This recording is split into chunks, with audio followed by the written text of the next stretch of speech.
虽然兴盛，但世风已开始走下坡路。一位年轻的婆罗门子弟正在喧闹的市集中游荡，他就是后来被尊为八宗共祖的龙树，而当时的他不过是个沉迷于世俗欲望的普通人。龙树出身于南印度一个富裕的婆罗门家庭，他天资聪颖，7岁时已能背诵4部吠陀经典，精通天文、地理、医药等多门学问。12岁那年，他被送往著名的那烂陀寺学习，很快就成为众人瞩目的神童。然而，过人的才智并未引导龙树走上正道，反而因为骄傲自满而陷入了更深的迷惘。20岁那年，他与3位好友因不满寺院的戒律约束，私自离开寺院，来到闹市寻欢作乐。龙树看那边，一位有人指着街角的舞女，眼中闪烁着异样的光彩。龙树顺着有人手指的方向望去，一群衣着华丽的舞女正在表演，她们舞姿妖娆，吸引了无数路人驻足。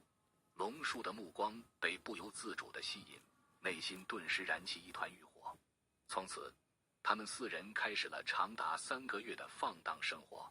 他们用家中的财富换取美酒和女色，日日沉溺于感官享乐中，完全忘记了自己最初的修行目的。一日，龙树与友人们在一位富商家中参加宴会，酒过3巡，众人都已醉意朦胧。龙树看着身旁的歌女，心中竟生出不轨之念。这位歌女是富商的宠妾，美若天仙，令无数男子神魂颠倒。龙树趁着酒意，向歌女递了个眼色，暗示自己的心思。出乎意料的是，歌女竟也对他回以微笑，并悄悄告诉他宅邸后门的位置。宴会结束后，月上中天，龙树独自来到约定的地点。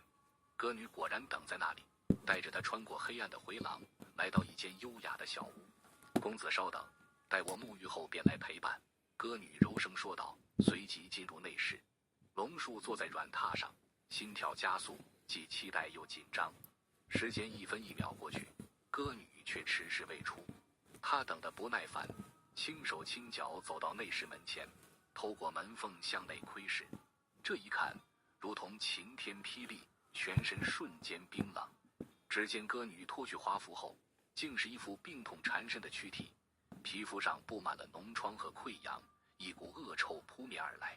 她正在用香粉掩盖这些伤口，准备重新穿上华丽的衣裳，回到龙树身边。龙树顿时如梦方醒，他悄悄退出小屋，心中的欲火早已熄灭，取而代之的是深深的厌恶和恐惧。色相虚妄，皆是幻化啊！龙树喃喃自语，匆匆离开富商的宅邸，一路狂奔回到自己的住处。这一夜，龙树辗转难眠。他回想起那烂陀寺中师父的教诲：色不异空，空不异色，色即是空，空即是色。此刻他才真正领悟这句话的深意。次日，龙树找到3位友人，告诉他们自己决定重返寺院修行。